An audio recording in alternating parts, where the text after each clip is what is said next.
यहाँ पर next episode यानी लास्ट एपिसोड में बहुत ही धमाकेदार सीन दिखाया जाएगा, जहाँ पे मुर्तसिम पहले ही काफ़ी सैड था। मतलब ही वॉज नॉट हैप्पी कि उसे 2 साल के बाद भी कुछ समझ नहीं आ रहा कि वो ठीक कर रहा कि नहीं। अब मीसम के ठीक होने पर ये आंटी इसे समझाएगी कि मीरब, जब तुम उस इंसान से इतनी मोहब्बत करती हो तो तुम जाओ उसके पास, उसकी बच्ची है तुम्हारे पास, तुम उसकी आज भी वाइफ हो, तो तुम क्यों यहाँ पर बैठी हो। हमारे साथ अपने कनेक्शन ज़रूर रखना, लेकिन एक दफ़ा तुम अपने हस्बैंड के पास जाओ, देखो कि वो कैसे तुम्हें परसीव करता है। अगर वो तुम्हें एक्सेप्ट नहीं करेगा तो कोई मसला नहीं, हमारे घर के दरवाजे तुम्हारे लिए खुले हैं। और क्योंकि उसकी दोस्त को भी ये बात पता चल गई थी कि मुर्तसिम हया से शादी कर रहा है, तो उसकी दोस्त भी उसे ये बात समझाएगी कि तुम्हें मुर्तसिम के पास वापस चले जाना चाहिए। तो शायद मीरब को फिर एहसास हो और वो ये सोचे कि हाँ, ये तो परफेक्ट टाइम है जहाँ मैं रंग में भंग मिला सकूँ। तो वहाँ पर मीरब डिसीजन लेगी और आएगी अपनी बच्ची को लेकर मुर्तसिम के पास उसके घर में। देखेगी कि उसके घर में वहाँ पर निकाह की तकरीब चल रही है। सारे लोग मीरब को देखकर हैरान हो जाएंगे कि मतलब ये कहाँ से आ गई। साथ में होगी उसकी दोस्त और इसी चीज़ का डर था हया को कि कहीं ये फिर से मीरब को इस घर में ना ले आए।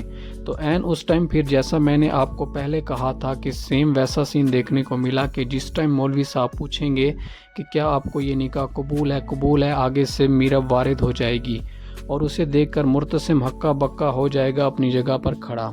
वहाँ पर मीरब उसे देखकर आंसू बहाएगी, लेकिन वो निकाह देखकर वहाँ से भाग जाएगी और मुर्तसिम उसके पीछे पीछे। अब मुर्तसिम उसे रोकने की कोशिश करेगा, वो नहीं रुकेगी, ये कहते हुए कि मैं बस सिर्फ अपनी आंखों से देखना चाहती थी कि क्या तुम मुझे छोड़ सकते हो। मुझे यहाँ पर थोड़ा सा लगता है इस पॉइंट पर कि शायद मीरब अगेन थोड़ी सी चढ़ाई करे, क्योंकि मुर्तसिम निकाह करने जा रहा था। सारे लोगों के फेस एक्सप्रेशन देखने का बहुत मज़ा आएगा। इस पॉइंट पर 2-3 पॉसिबिलिटीज़ हैं कि जब आवाज़ आएगी अनवर चचा को कि मीरब आ गई है वापस, तो वो भागे भागे चले आएंगे और बेटी से हाथ जोड़कर रिक्वेस्ट करेंगे कि बेटा प्लीज़ हमें माफ़ कर दो, इन सब में से किसी के पास रहने की ज़रूरत नहीं है, तुम मेरे पास आओ। और दूसरी पॉसिबिलिटी ये है कि वापस उन लोगों के घर चली जाए जहाँ 2 साल से थी और उन्हें बोले कि मेरे हस्बैंड की तो शादी हो रही है, अब मैं वहाँ नहीं रह सकती। तीसरी पॉसिबिलिटी ये है कि वो जाए अपनी दोस्त के साथ उसके घर और वहाँ पर उसे जाके कहे कि मैं अब मुर्तसिम की शक्ल भी नहीं देखना चाहती।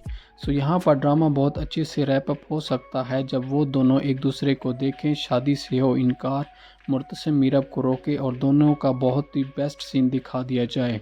पर मुर्तसिम होगा बहुत ही ज़्यादा हैरान अपनी बेटी को देख कर कि ये मेरी बेटी है।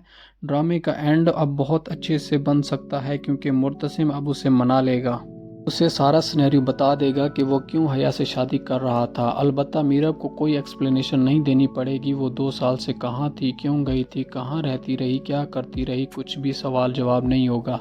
सारी टारगेटिंग की जाएगी मुर्तसिम के ऊपर, मुझे ऐसा लगता है। और उसके बाद आपको एक बहुत अच्छी कंप्लीट फैमिली की सूरत में दिखाया जाएगा, मीरब और मुर्तसिम एक साथ रह रहे हैं, and that will be the happy ending. बाकी वीडियो अगर अच्छी लगी हो तो लाइक कर दें, मेरे चैनल को सब्सक्राइब कर दें। मिलते हैं नेक्स्ट रिव्यू में, तब तक के लिए अल्लाह हाफिज़।